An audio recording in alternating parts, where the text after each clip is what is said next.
Okay, get ready because what I'm about to share is hard for even me to believe, and I'm still trying to make sense of it all. It started with a celebration, my celebration, but it ended in a way I never saw coming. Let me take you back to the night my wife, Lauren, decided to flip my entire life upside down, and she had the audacity to do it with a grin on her face the whole time. Lauren always had this magnetic pull. She's one of those people who walks into a room and everyone stops to notice.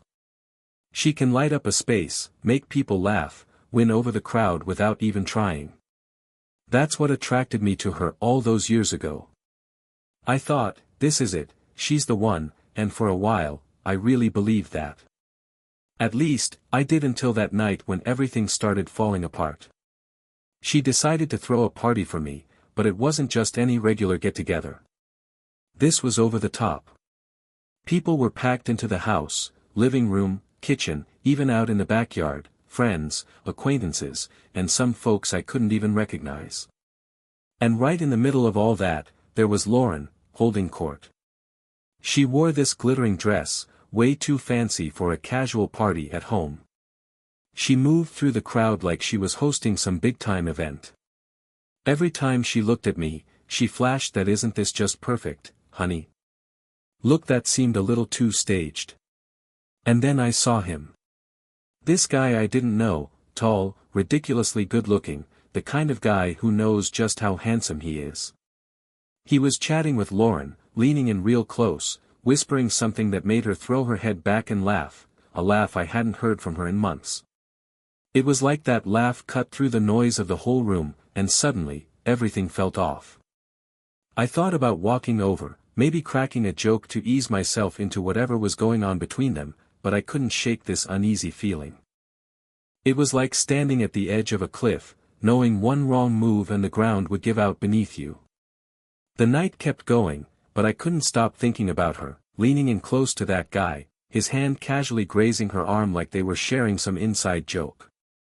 Lauren kept catching my eye from across the room, raising her glass and smiling like she knew exactly what she was doing to me. And then, the toast. Lauren climbed onto a chair, glass of champagne in hand, tapping it with a spoon to grab everyone's attention. "Hey, everyone," she called out, her voice cutting through the buzz of conversation. "I want to make a toast to my incredible husband, Jake." All eyes turned to me as I awkwardly lifted my glass. I tried to force a smile, but Lauren's gaze was locked on mine, and there was something in her eyes that made my skin crawl, something that felt almost predatory. "To Jake," she said, her smile sharp, "the most trusting, most loyal husband any woman could ever wish for." Her eyes darted toward that tall guy for just a second, but I saw it. The smirk tugging at the corners of her mouth told me this wasn't just a compliment. There was something else going on, something ugly hiding behind her words. Everyone cheered, glasses clinked, and laughter filled the room, but all I could hear was the pounding in my ears. I glanced around, and there he was, raising his glass to me, eyes cool and amused, like he was in on a joke I wasn't. And that's when it hit me, like a sucker punch. This wasn't a toast to honor me, this was her way of mocking me. Lauren was turning this whole night, this party that was supposed to be for me, into something else entirely. I felt my stomach twist, a sinking feeling of dread creeping in. The rest of the evening was just a blur. I drifted through the party like I wasn't really there, forcing a smile, shaking hands, nodding at people who were wishing me well, but my mind was stuck on Lauren and that guy. Every time I looked their way, they were whispering, sharing these looks that felt way too familiar, too comfortable. And whenever Lauren caught me watching, she'd flash me that cold, distant smile that made my skin crawl. It wasn't until later, after most of the guests had left, that I finally got her alone. I pulled her aside into the kitchen and asked, "Who was that guy?" My voice came out sharper than I expected, my frustration bubbling over. Lauren just raised an eyebrow like I'd asked something ridiculous. "Oh, come on, Jake," she said, her tone dripping with condescension. "He's just a friend. Why are you being so paranoid?" She gave me that same smile again, the one that didn't quite reach her eyes, but I wasn't about to let it go. It didn't look like just a friend, I replied, my voice cracking slightly. I could hear the desperation creeping in, and I hated it. Hated that she had this kind of control over me, making me feel small and uncertain. Lauren sighed, rolling her eyes. You're overreacting. You always do this, she said, turning away to pick up a champagne flute, swirling the last bit of it like she couldn't care less. You need to trust me, Jake. Otherwise, what's the point? And that was it. She walked out of the kitchen, leaving me there, holding on to all these questions she clearly had no intention of answering. The next morning, the weight of that night hung over me like a cloud I couldn't shake. I couldn't get her face out of my head, the smirk, the way she dismissed me, the way she turned her back on my concerns like they were nothing more than an annoyance. I kept replaying it, over and over, and each time it cut a little deeper. Something inside me broke, and I couldn't keep pretending like everything was fine. I needed answers. I needed to know if I was just imagining things or if Lauren had really turned me into the joke of the night. The thought that she'd made a fool out of me, in front of everyone we knew, made my stomach turn. When she left for work that morning, I did something I never thought I would. I grabbed her phone. I knew the passcode, it was simple. She'd always said she had nothing to hide. I didn't want to be that guy, sneaking around, invading her privacy, but the way she laughed with that guy, the way she looked at me, it wouldn't stop gnawing at me. My hands were trembling as I unlocked her phone, and there it was, the proof I'd feared, but somehow expected. A series of messages between her and someone named Tyler, the smug guy from the party. The texts went back weeks, no, months. Conversations from nights she'd said she was out with her friends, and the things they said made my stomach churn.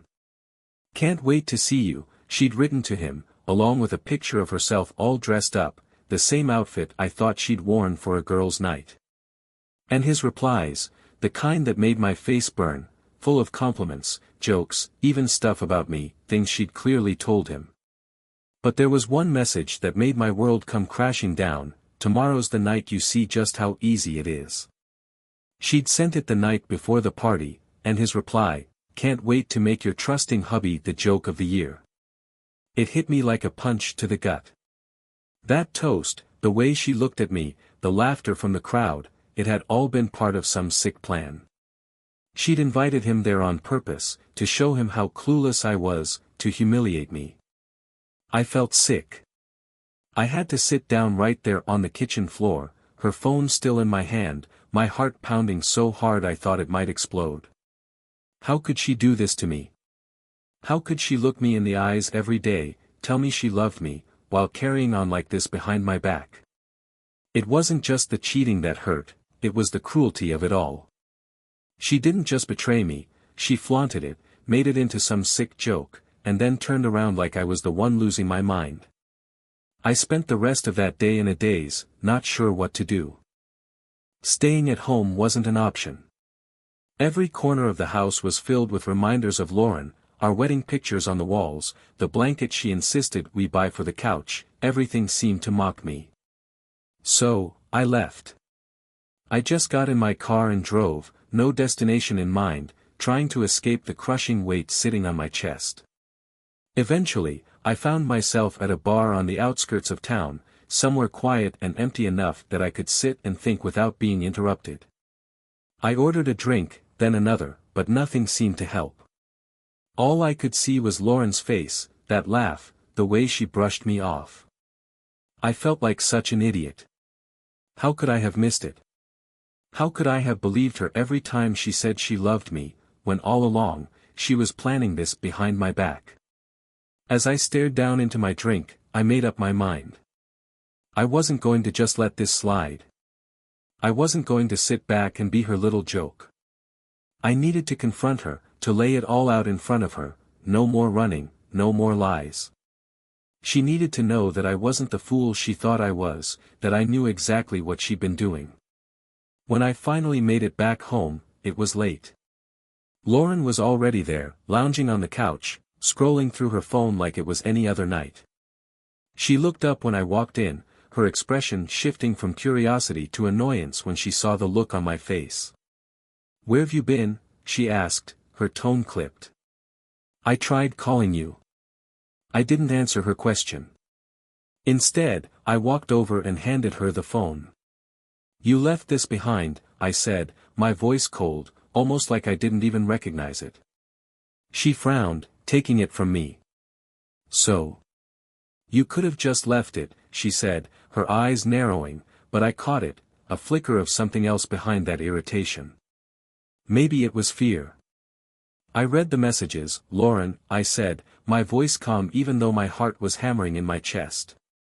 Her face went pale.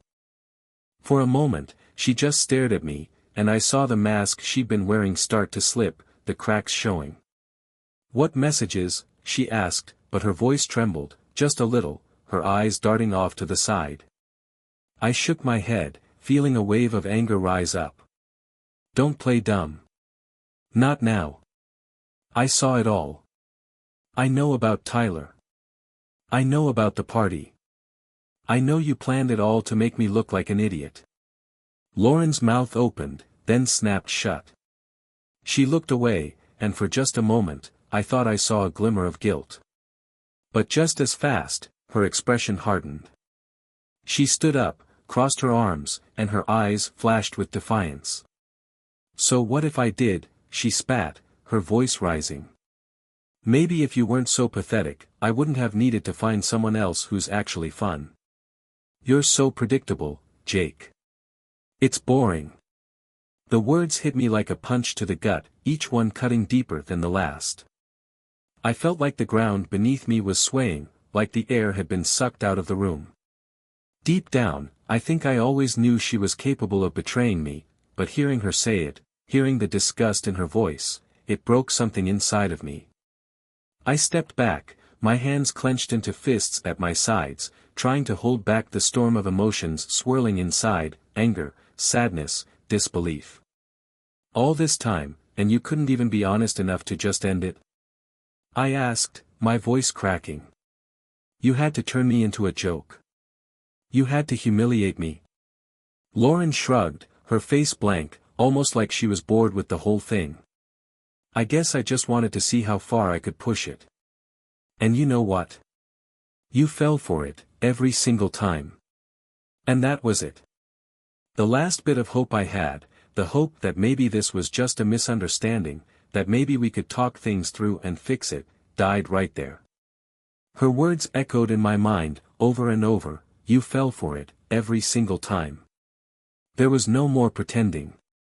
The mask was off, and the person standing in front of me wasn't my wife, not the Lauren I thought I knew. The woman in front of me was someone completely different, someone who had taken pleasure in breaking me. I didn't even realize I was shaking until I tried to speak. My voice came out strained, barely more than a whisper. "So this is it? You did all this just to hurt me?" My eyes searched hers, hoping to find even the smallest trace of regret, anything that showed she had a shred of decency left. Lauren's lips twisted into a smile that bordered on cruel. "You never understood, did you, Jake?" She walked past me, heading toward the kitchen without even a glance back. "You were always just convenient. Someone to be there when it was easy, someone to make me look good." She opened the fridge, pulled out a bottle of wine, and started unscrewing the cap like it was any other night. "But people change." I wanted more. The nonchalant way she said it made my blood boil. I felt my fingers dig into the edge of the counter, my knuckles turning white. "And what about us?" I asked, my voice rising, the anger finally breaking through the fog of disbelief. "What about everything we built together? What about all the promises? Or did none of that mean anything to you?" She poured herself a glass of wine, not even offering me one, her eyes never meeting mine. "Promises? Oh, please, Jake, listen to yourself. We were just two kids who didn't know any better. You might still be that same person, but I grew up. I moved on. You're the one who's stuck." She finally looked at me, her eyes cold and unfeeling. It's not my fault you couldn't keep up. Something inside me snapped. I realized I was done trying to figure her out, done trying to fix something that was beyond repair. There was nothing left to save. You know what, Lauren? I said, my voice trembling but growing stronger with each word. I may have been stuck, but at least I was honest. At least I was committed. At least I didn't make it my mission to tear you down, to turn your life into some sick joke. She waved her hand dismissively, like my words meant nothing to her. Honestly, Jake, why are you still here? If I'm so terrible, and you're so hurt, then why don't you just leave? She turned and walked toward the living room, wine glass in hand, like she'd just won some argument. The room spun around me for a moment, but suddenly everything became crystal clear. She wanted me to leave, but I wasn't going to go quietly. I followed her, my heart pounding, and grabbed the wine glass from her hand, slamming it onto the coffee table. The glass cracked, spilling red wine across the surface, dripping onto the rug. For the first time that night, Lauren looked genuinely startled. Don't think you're walking away from this without consequences, I said, my voice cold, each word sharp like steel. You think you can humiliate me, parade around with that guy in my house, in front of my friends, and just walk away like nothing happened? I saw a flicker of uncertainty in her eyes. You've been lying, cheating, and using me, and now you expect me to just disappear quietly? Not happening, Lauren. She stepped back, her eyes widening for a moment before narrowing again. Oh, so now you're going to act tough, she sneered, but I could tell she was shaken. What are you going to do, Jake? Make a scene now? Pretend to be the big tough guy after letting this go on for months? She tried to laugh, but it came out forced, hollow. I could see she hadn't expected this reaction from me. I shook my head, a cold smile tugging at my lips. No, Lauren. I'm not going to fight you. I'm not playing this twisted game of yours. I turned and headed for the hallway closet. I yanked it open, grabbed a duffel bag, and started stuffing clothes into it. I'm leaving, yeah. But not before I make sure everyone knows exactly what you've done. Every friend, every coworker, all those people you tried so hard to impress last night, they're all going to find out what kind of person you really are. She stood there, speechless, her mouth opening and closing like she wanted to say something but couldn't find the words. I could see it starting to dawn on her, this wasn't going to end the way she thought it would. She'd expected me to crumble, to beg, to be her doormat one last time. But instead, I was walking away, and I was taking whatever dignity I had left with me. I zipped up the duffel bag, slung it over my shoulder, and headed for the door. As I reached it, I turned back one last time, locking eyes with her. There wasn't an ounce of warmth left in me, no sadness, just cold, clear determination. Enjoy your freedom, Lauren. You wanted me out. Well, you got your wish. But don't for a second think I'm going to let you play the victim in all this. You did this. You made this choice. Remember that when everyone else starts to see who you really are. I pulled the door open, stepping out into the crisp night air, and slammed it behind me. I could hear her yelling something, maybe my name, maybe hurling another insult, but it didn't matter anymore. I walked to the car, tossed the bag into the back seat, and slid into the driver's seat. My hands were still shaking as they wrapped around the steering wheel, but for the first time in what felt like forever, I could breathe. I turned the key in the ignition, not sure where I was headed, but knowing it didn't really matter. I was done with the lies, the manipulation, done feeling like I was never enough. I had spent too much time letting her toy with my life, and now it was time to take it back. As I drove away, watching the house disappear in the rearview mirror, a strange calm washed over me. I was leaving behind the wreckage of a life I thought I wanted, but maybe that was exactly what I needed to do. For the first time, I wasn't afraid of what came next. I wasn't running away, I was moving forward, and I had no intention of looking back. I drove around aimlessly for a while, the adrenaline slowly fading, leaving behind a hollow, gnawing emptiness. The city lights blurred past, casting long shadows on the pavement, stretching further than I could see. I kept replaying everything she had said, every twisted smile Lauren had flashed at me. I couldn't shake it. Walking away didn't feel like enough. She needed to face the consequences of everything she'd done. I eventually pulled into a rest stop, the engine still idling as I stared blankly at the dashboard, my thoughts spinning in circles. Rage, hurt, and even a strange sense of exhilaration all tangled up inside me. Sure, I had walked out on her, but that wasn't the end of it. Not by a long shot. I picked up my phone and started scrolling through my contacts, my thumb hesitating over the name Eric. Eric had been one of my closest friends for years. He'd known Lauren just as long as I had. He was there at the party, one of the few who stayed late, and he had noticed something was off. He'd even asked me, half joking, if I was okay with how close Lauren seemed to be getting to Tyler, that tall guy from the party. At the time, I brushed it off, too embarrassed to admit I felt the same tension. But now, I needed someone on my side, someone who could help me figure out where to go from here. I hit the call button. The phone rang, and for a second, I wondered if I was making the right choice. But then Eric's voice came through, sounding groggy. "Jake? Man, it's late. Everything okay?" I swallowed hard, trying to keep my voice steady. "No, Eric. It's not. Can we talk? It's about Lauren." There was a pause on the other end, longer than I expected. "Lauren? What's going on?" he asked, now sounding wide awake, his tone filled with concern. I let out a shaky breath. "She's been cheating on me, Eric. With that guy Tyler from the party. It's been going on for months. And that whole party, it was all a setup. She turned me into a joke, right in front of everyone." The words spilled out faster than I intended, my throat tightening as I spoke. Saying it all out loud, admitting the full truth, felt like ripping off a bandage and letting the wound bleed freely. "Jesus, Jake." Eric's voice trailed off, and I could hear the shock in his words.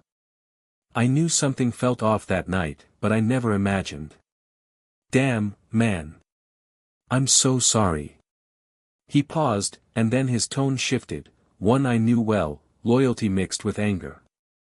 "What do you need?" "Whatever it is, I'm in." A flicker of gratitude sparked inside me, the first warmth I'd felt all night. "I need people to know, Eric. She's twisted everything to make me look like a fool. I can't let her walk away from this without the truth coming out." Eric didn't hesitate. "All right, we can do that. You know, I still have those photos from the party, the ones where she was all over that guy. I can send them out. People need to see who Lauren really is." Hearing him say it made something click in my mind. It was one thing for me to know the truth, but the rest of the world, our friends, people who saw us as this perfect couple, they needed to see the real Lauren. She had turned me into a public joke, humiliated me in front of everyone, and now it was her turn to face the music. "Do it," I said, my voice steady as cold determination set in. "Send them to everyone at the party. Let them see the truth about Lauren." Eric agreed, and I hung up, feeling a strange mix of satisfaction and fear. What I was doing wasn't noble, but that didn't matter anymore. This was about taking back the control she had stolen from me, about making sure she didn't get to laugh at me one more time. The next morning, I woke up in a cheap motel off the highway, sunlight slipping through the thin curtains. There was a heaviness in my chest, but underneath that, there was a new sense of purpose. I wasn't just going to be a victim of her cruelty. I was going to fight back. I reached for my phone, already lighting up with notifications. Eric had sent the photos, and he hadn't stopped there. He'd written a message too, laying out exactly what Lauren had done, how she had set me up, how Tyler had been part of the whole thing. He didn't hold back on the details. As I scrolled through, I saw the responses flooding in, shock, disbelief, anger. Even people I thought were closer to Lauren than to me were replying, furious on my behalf, asking if I was okay, offering support. It felt like a weight lifting off my shoulders. For the first time, I didn't feel so alone in this. People were finally seeing the real Lauren, not the charming, perfect wife she pretended to be.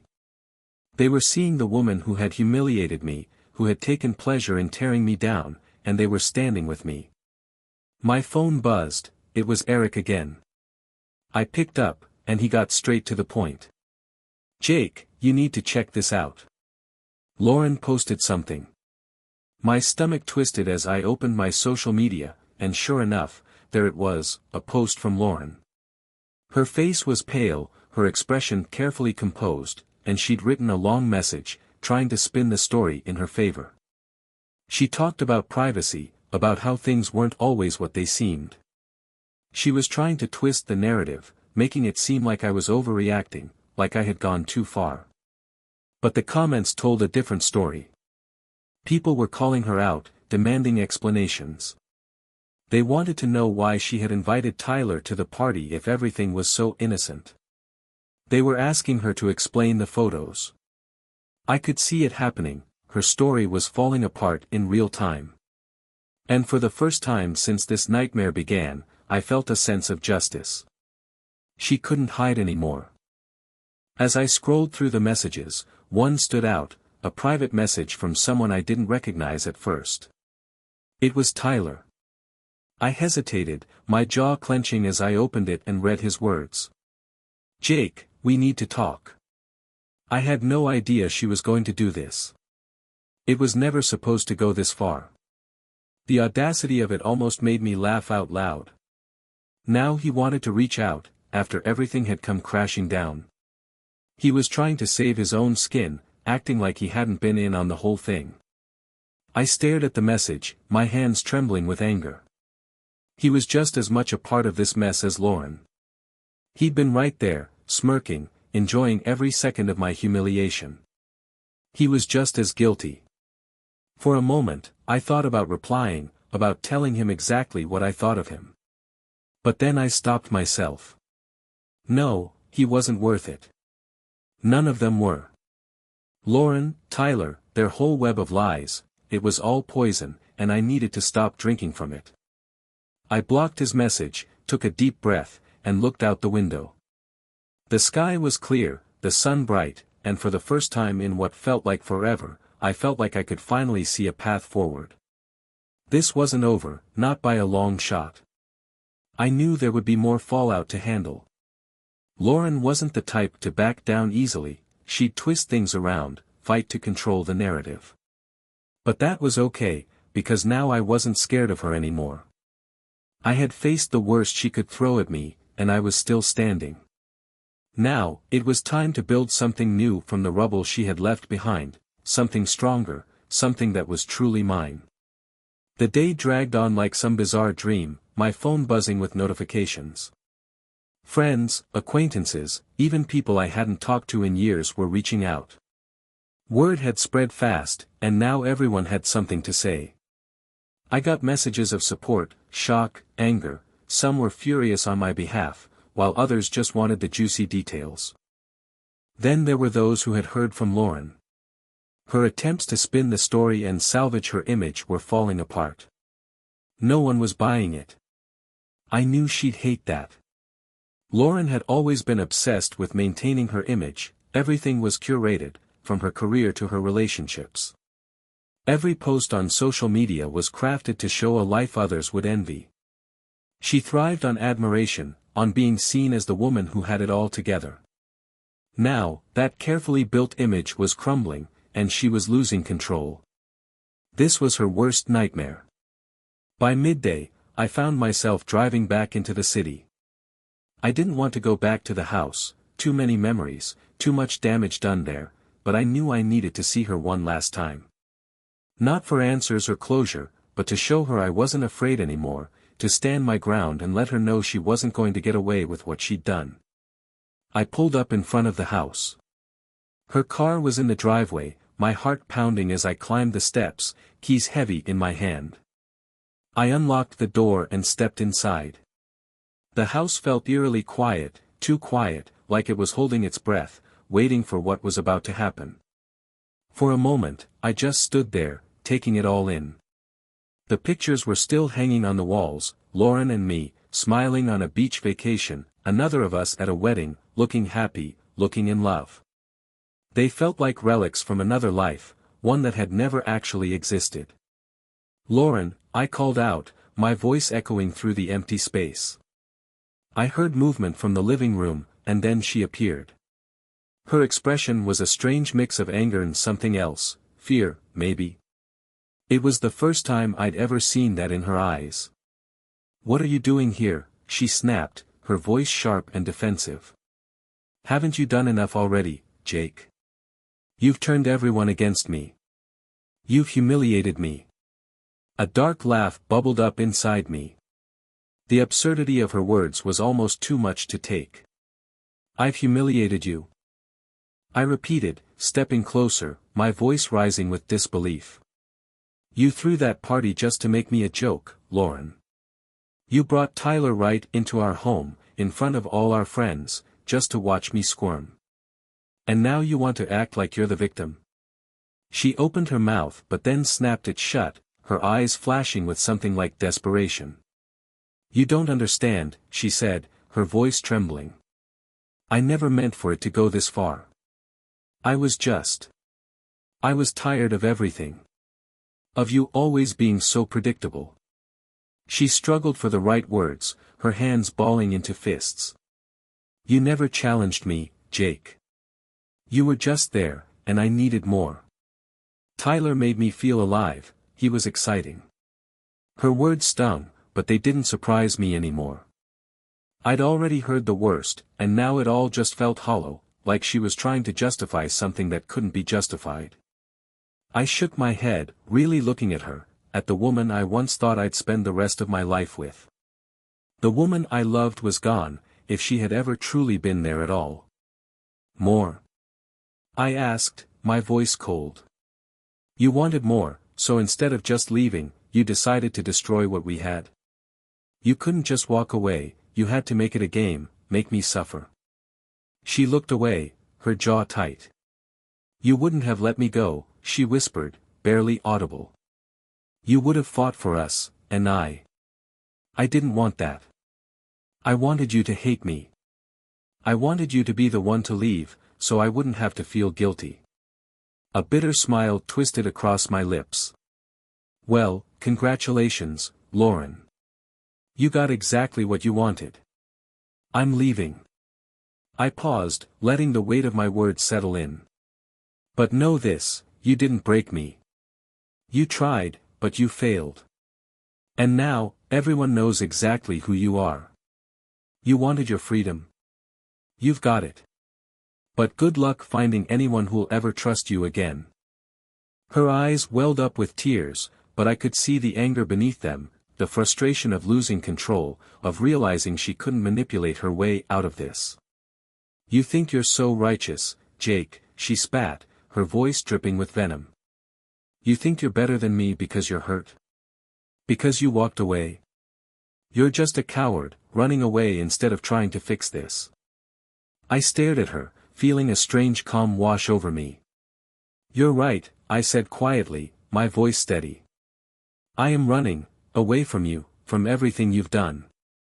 Because there's nothing left here to fix. You killed it, Lauren. And I'm done letting you drag me down with you." She flinched, the tears spilling over now, but I felt nothing.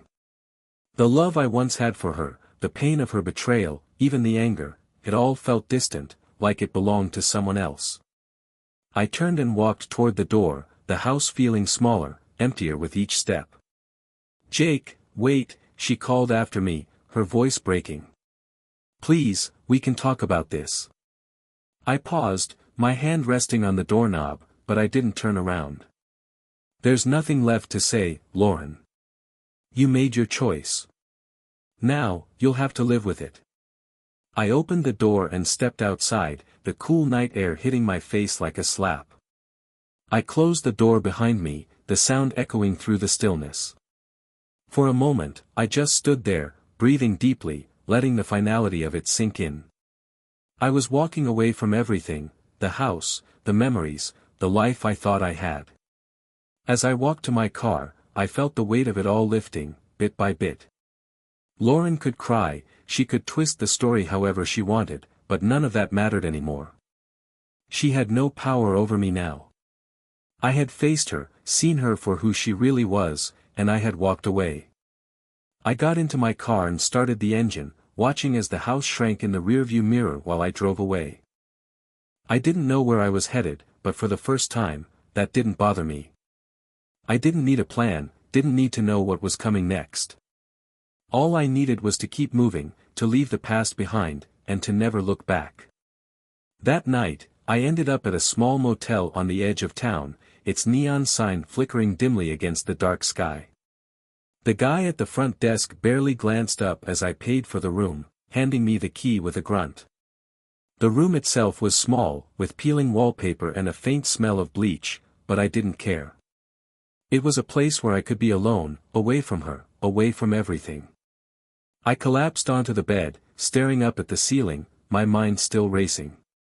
Even after everything, I couldn't stop thinking about her, couldn't stop replaying all the twisted details of the past few months. But despite the hurt, I knew it was over. I was finally free, and for now, that was enough. I drifted off to sleep with the distant sound of the highway humming in the background, feeling a strange, fragile sense of peace. I didn't know what the future held, but for the first time in a long while, I wasn't scared of it. The next morning, I woke to the sound of my phone buzzing on the nightstand. Groggy, I reached for it, expecting more check-in messages from friends. But when I saw the screen, my stomach clenched. Dozens of missed calls and texts, many from numbers I didn't even recognize, some from acquaintances, others from people I hadn't spoken to in years. A few were from mutual friends Emily and I had shared. As I scrolled through the messages, it became clear that the fallout was bigger than I had anticipated. Lauren's web of lies was unraveling fast, and the truth was spreading even quicker than either of us could have predicted. People were reaching out, sharing their own stories, how Lauren had manipulated them, used them, how they had always felt something wasn't right. The messages painted a picture I wasn't fully prepared for. Lauren hadn't just hurt me, she'd hurt a lot of people along the way. And then there was Tyler. He had posted a public apology, admitting his role in everything. He claimed that Lauren had manipulated him, that he never knew how far she was willing to take it.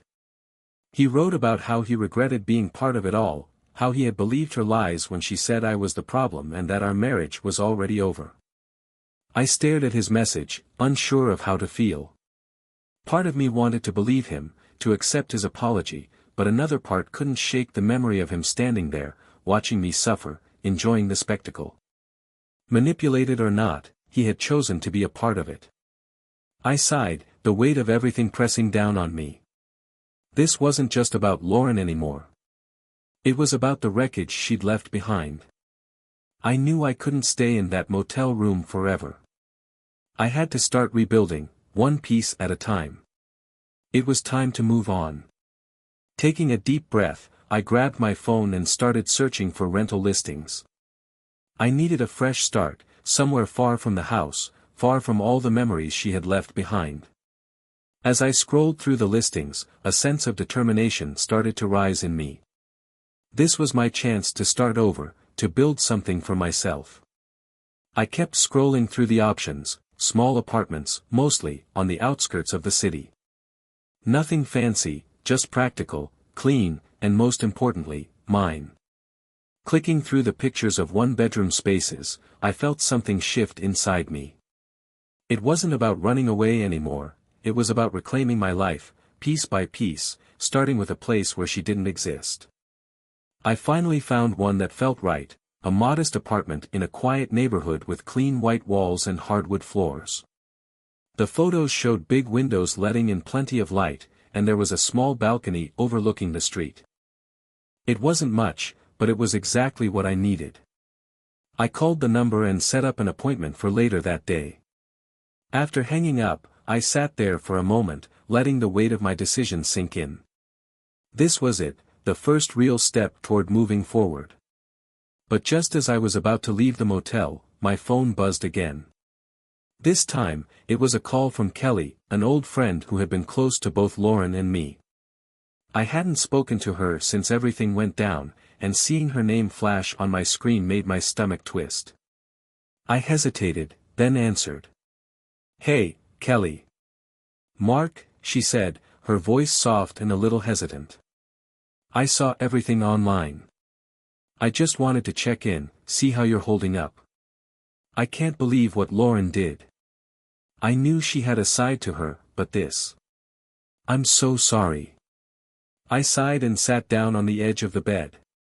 "Thanks, Kelly. It's been tough, but honestly, I think I'm finally starting to see a way out of this." "I'm really glad to hear that," she said, and there was something in her tone that made me pause. "Listen, Mark, I want you to know you're not alone in this. A lot of us, me, Eric, some others, we're all here for you. Actually, we're planning to get together tonight, just a small group, to catch up, maybe help take your mind off things. I think it'd be good for you." I went quiet for a moment, my chest tight. Part of me wanted to say no, to keep hiding, but there was another part, a part that was tired of running, that wanted to say yes. It was time to face the world again, to remind myself that I still had people who cared about me, people who saw me as more than just the guy Lauren tried to destroy. "All right," I said, my voice steady. "I'll come. I think I need that." "Great," Kelly said, and I could hear the smile in her voice. "We'll be at the Rusty Tap around 8. We'll save you a seat." After hanging up, I felt a strange mix of anxiety and hope. It wasn't going to be easy, stepping back into those social circles, facing people who had seen me at my worst. But I knew I couldn't keep hiding. If I wanted to move forward, I had to start somewhere. I packed up my things, checked out of the motel, and headed over to the apartment for the viewing.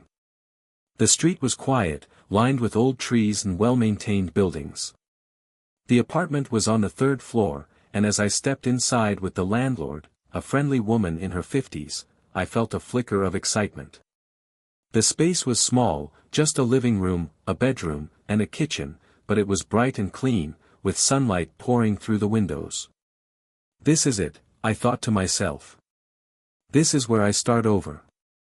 After a quick tour, I shook the landlord's hand, signed the lease, and paid the deposit. It was official. I had a new place, a new beginning. I didn't have any furniture yet, no real plan, but I had a key in my hand and the knowledge that this was the first real step toward reclaiming my life. As I left the apartment, I glanced at my phone. It was creeping toward evening, and I still had a couple of hours before meeting up with Eric, Kelly, and the others. I took a moment to reflect on everything that had happened, the confrontation, the move, all the painful realizations. It was overwhelming, but also liberating. I had been clinging to the wreckage of a broken life for too long, and now, at last, I was letting it go. The evening at the Rusty Tap was a whirlwind of emotions I hadn't anticipated, but it turned out to be exactly what I needed. The bar was lively, just crowded enough for us to slip into our own little corner, away from the noise of the world. Eric was already there when I walked in, a pint in front of him, and his face lit up when he saw me. Kelly waved from across the booth, and sitting with her were a few more familiar faces, people who had once been a big part of my life before everything with Lauren came crashing down. I took a deep breath and walked over. Before I even had a chance to sit, Kelly pulled me into a tight hug. "It's really good to see you, Jake," she said, her voice warm and genuine. I felt some of the weight I'd been carrying for days start to lift as I slid into the booth. The conversation flowed easily, though at first, everyone seemed to tiptoe around the elephant in the room. But I decided to take control of the narrative.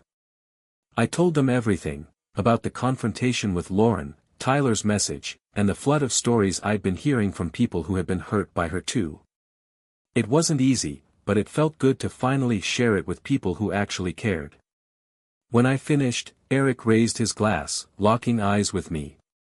To starting over, he said, his voice carrying just enough edge to show me he meant it. To leaving the past behind. To starting over, Kelly echoed, and we all clinked our glasses together. I joined in, a small smile tugging at my lips as I took a sip of my drink. From there, the conversation shifted, and soon the bar was filled with laughter and stories from the old days, road trips, concerts, the kind of memories that felt like they belonged to another life entirely. As the night went on, something happened that I wasn't expecting. Kelly leaned over, her expression soft, her eyes meeting mine. "You know, Jake," she said, her voice low enough that only I could hear, "I've always admired you. You've got this way of giving your all, of caring so deeply. Not everyone's like that." I blinked, a little surprised, and felt my face warm. "I don't know about that," I said with a half-laugh. "Sometimes it feels more like a weakness than a strength." She shook her head, her gaze steady. "It's not a weakness. It's what makes you who you are. And anyone who doesn't see that, anyone who takes advantage of it, well, they're just not worth it." She smiled then, a smile that reached her eyes. "You deserve better, Jake. And I think you're starting to realize that." I felt a lump rise in my throat, a mix of gratitude and something else, something I hadn't felt in a long time. "Hope." I smiled back, a genuine smile, and for a brief moment, the noise of the bar seemed to fade into the background. "Thanks, Kelly. That means more than you know."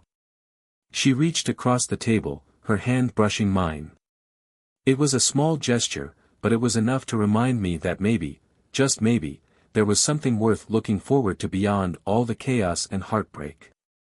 The rest of the night passed in a blur of laughter and conversation, and by the time we all left the bar, I felt lighter than I had in months.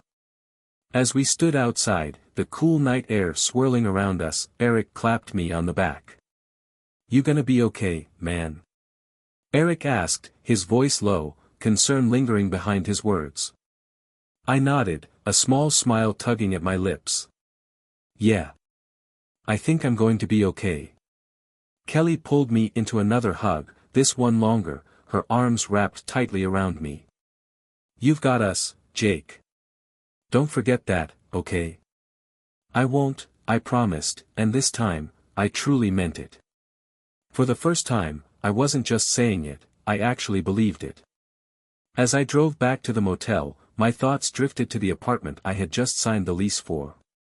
I pictured it filled with light, with furniture I had picked out myself, colors and things that reflected who I was. It wasn't a big place, but it would be a fresh start, a space that was mine alone, built on my terms. I imagined waking up there, sunlight streaming in through the windows, no ghosts of Lauren's lies lurking in the corners, no dread weighing me down. Just me and whatever I decided to make of my life from that moment forward. The next few weeks flew by in a blur of packing and planning. I only went back to the house a handful of times, just to grab the essentials. I didn't linger. I took what mattered to me, the old guitar I hadn't played in years, a few favorite books, some clothes, and left the rest behind. Lauren could have whatever was left. I didn't need it. I didn't want it. On the day I officially moved into the apartment, Eric and Kelly came by to help. They brought pizza, beer, and a lot of laughter, and by the time we were done, the place already felt more like home than the house had ever been. We sat on the floor, eating straight from the pizza box, the room filled with that kind of warmth only true friends can bring. "This is good," Eric said, raising his beer bottle in a toast. "A new chapter. No more ghosts." "No more ghosts," I echoed, clinking my bottle against his. I glanced around at the bare walls and empty shelves, and instead of feeling overwhelmed, I felt excited. This space was mine now, a blank canvas, a place to rebuild. Kelly leaned back, her eyes meeting mine across the room. She gave me a smile, one that made something flutter in my chest, something new, but welcome. "To new beginnings," she said softly. I nodded, feeling a warmth inside that had nothing to do with the beer or the laughter. To new beginnings. The next few days were filled with small victories, setting up my new place, buying furniture, and choosing things that felt like me. Each decision, each piece I brought into that apartment, was another step away from the life I had shared with Lauren and toward the life I wanted for myself. I found myself smiling more, even laughing at little things, like struggling to put together a bookshelf or making a disaster of dinner because I was still figuring out how to cook for just one person. One evening, as I sat on the balcony of my new apartment, watching the sun dip below the horizon, my phone buzzed with a message. It was from Kelly. "Hey, just thinking about you. Hope you're settling in okay. Let me know if you need anything." Smiling face with smiling eyes. I stared at the message for a moment, a smile spreading across my face. I quickly typed back. "Thanks, Kelly. I think I'm finally getting the hang of it. Want to come over this weekend? I could use some help picking out a few more things for the place." Her response came almost immediately, "I'd love to. See you Saturday." I set my phone down, feeling a calmness wash over me. I didn't know where things with Kelly might lead, but I wasn't in a rush to figure it out. For now, I was just happy to have her in my life, someone who understood what I'd been through, someone who genuinely cared. And that was enough. The next morning, I woke up feeling lighter than I had in a long time. There was still plenty to work through, emotionally and otherwise, but I was starting to see a future where Lauren's lies no longer hung over me. I wasn't afraid of what came next. The apartment was beginning to feel like home, and I was starting to feel like myself again. By the time Saturday rolled around, I had already picked out a few more things for the apartment, some throw pillows, a rug, and a few plants to bring some life into the space. It wasn't much, but it made the place feel more personal, more like mine. When Kelly arrived that afternoon, she stepped inside, her eyes scanning the room with an approving look. "You're doing a great job here," she said, smiling, and for a moment, I felt my heart skip a beat. "It's really starting to feel like you." I grinned, warmth spreading through me. "Thanks. There's still a lot to do, but it's getting there." Kelly laughed and set her bag down on the couch. "Well, I'm here to help. Let's see what else we can add to make this place feel even more like home." We spent the afternoon shopping, picking out little things, wall art, a few decorative pieces, and a lamp for the corner of the living room. It was nice, walking through the stores with her, talking about what would look good where, and joking about how I was finally learning what my style was. Kelly had a great eye for design, and she made the whole process fun, like we were building something new together. When we got back to the apartment, we set everything up, moving things around until it felt just right. By the time we were done, the sun was setting, casting a warm glow through the windows.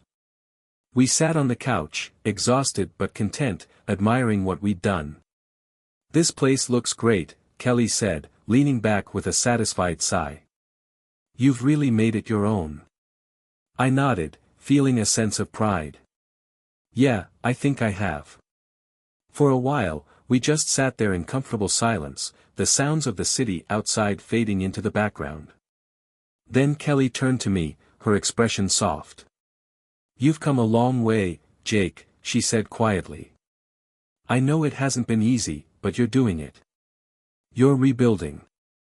I looked at her, feeling a lump in my throat. "I couldn't have done it without you and Eric. You guys have been there for me through everything." Kelly smiled, her eyes holding mine. "That's what friends are for. But, Jake, most of this, you've done yourself. You're stronger than you think."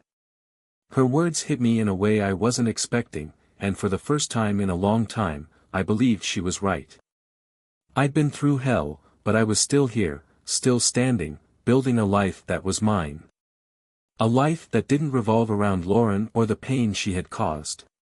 Kelly reached out and took my hand, her fingers warm against mine. It was a small gesture, but it felt like so much more. I looked at her, really looked at her, and realized just how much she'd been there for me, how much I'd come to rely on her. "Kelly," I started, my voice trailing off.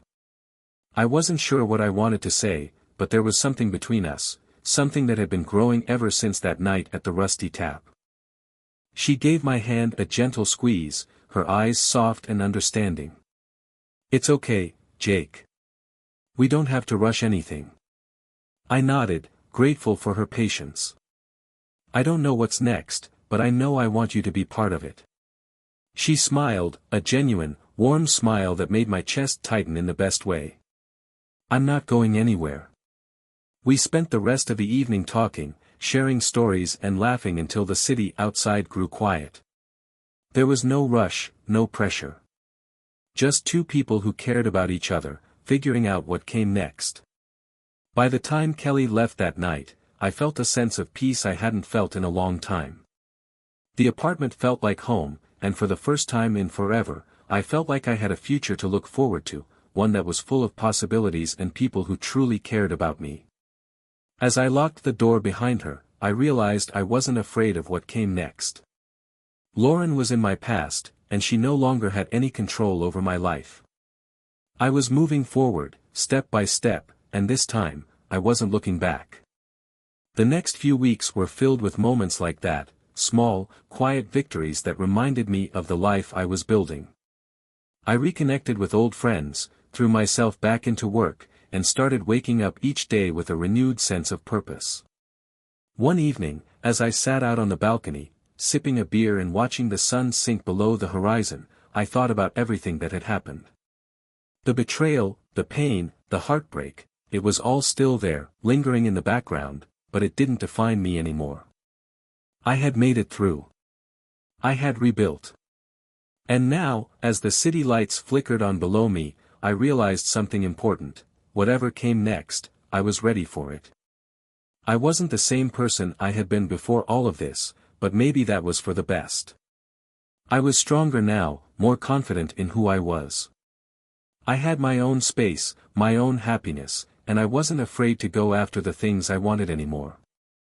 I took a deep breath, letting the cool evening air fill my lungs, and for the first time in what felt like forever, I felt truly free. Free from the past, free from the hurt, and ready to embrace whatever the future had in store for me.